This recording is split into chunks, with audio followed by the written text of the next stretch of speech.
శ్రావణభూతి మూల పైకి లేచాడు. ఏం నాయన గురువుగారు నేను పద్యం చెప్పనే లేదు. ఓహోహో, పద్యం చెప్పాలి కదూ. నీకు నీతి చెప్తే నీతి పద్య రూపంలో ఉంటే నువ్వు అనుకుంటావు బాగుంటుందని. ఆ నీతిని పద్య రూపంలో వింటేనే బాగుంటుంది.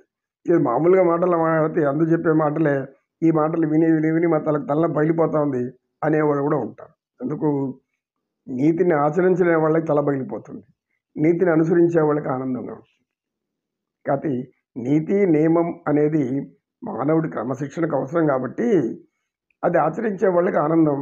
ఆచరణ వద్దు, మనకు ఎట్టంటే జీవించాలనుకునే వాళ్ళకి అది బాధాకరం. కనుక శ్రావణభూతి నీకు 10 రూపాయలు చెప్తా. మారని మనుషులు ఎప్పటికీ మారరు. మారాలనుకున్నవాడు అనేక మార్పులు తెచ్చుకొని గొప్పగా వెలిగిపోతాడు. సంపదలో కానీ, సౌఖ్యంలో కానీ, సంతోషంలో కానీ, ఆనందంలో కానీ, అపూర్వమైన జీవితాన్ని అనుభవించడంలో కానీ, ఉన్నత స్థితిని పొందడంలో కానీ కావాల్సింది నీతి. కనుక నీతి 10 రూపంలో చెప్తా విను. ఎలుక తోలు తెచ్చి ఏడాది ఉతికినా, ఎలుక తోలు తెచ్చి ఏడాది ఉతికిన నలుపు నలుపే కాని తెలుపు రాదయ్యా. ఎలుక తోలు తెచ్చి ఏడాది ఉతికిన నలుపు నలుపే కాని తెలుపు రాదయ్యా. కొయ్యబొమ్మను తెచ్చి కొట్టినా పలుకున, తిట్టినా పలుకున, విశ్వధాభిరామ వినురవేమా. ఎలుక లేదా ఎలుగు రెండు ఒకటి. ఎలుగుబంటి అయినా ఎలుకైనా నల్లగానే ఉంటాయి, పందుకొక్కులు కానీ ఎలుగులు కానీ. కనుక అటు వాటి తోలంతా తీసుకొని వచ్చి వాటిని తెల్లగా రుద్దాలంటే అది ఎప్పుడు బాగుపడేది, ఎప్పుడు ఎర్రగా వస్తుంది? రాదు. దాని చర్మం ఊడిపోయినా కూడా ఆ లోపల నల్లగానే ఉంటుంది.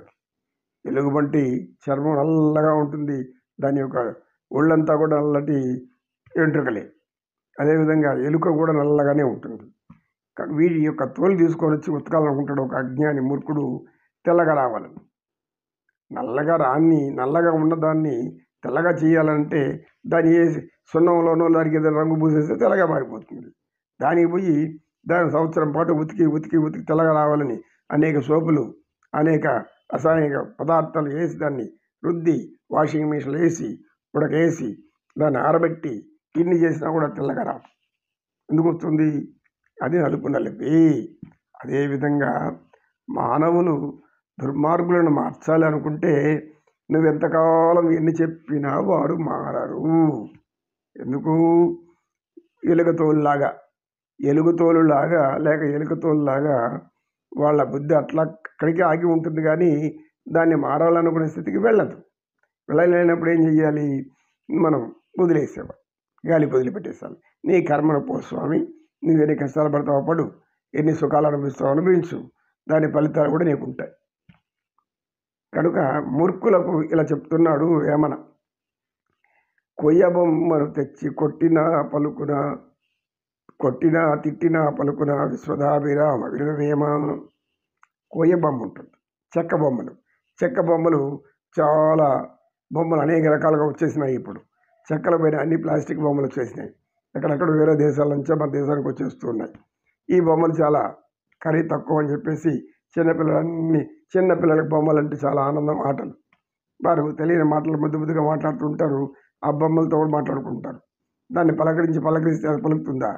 కోయ బొమ్మ కదా, ఎందుకు పలకవు నువ్వు, నేను మాట్లాడుతున్నాను కదా అని ఒక పసిబాలు వెళ్ళి కర్ర తెచ్చారు, కొట్టి పలకడం లేదు, తిట్టి ఏం ప్రయోజనం?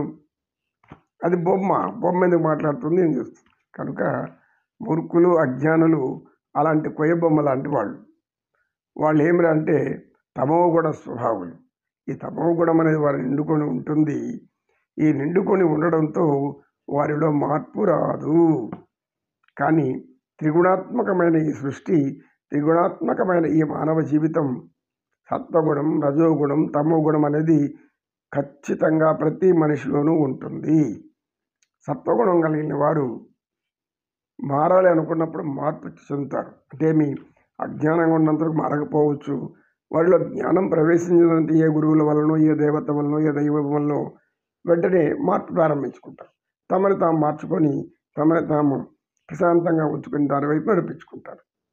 లేదు రజోగుణ స్వభావాలు ఎలా అంటే ఏదో ఒక అధికారం ఉండాలి, ఎవరినెత్తిన ఒక అధికారం చెలాయించాలి, ఎవరినో ఒకటి పీడించాలి, ఎవరినో ఒకటి హింసించాలి, మాటలతో కానీ మనసుతో కానీ ఆలోచనలతో కానీ ఇలాంటి ఆలోచనలు నిత్యం పెట్టుకొని బాధపడి బాధపడి బాధపడి హింసించాలనుకొని ఇతరులను ద్వేషిస్తూ దూషిస్తూ తామే ఆ శిక్ష అనుభవిస్తామని మర్చిపోతారు.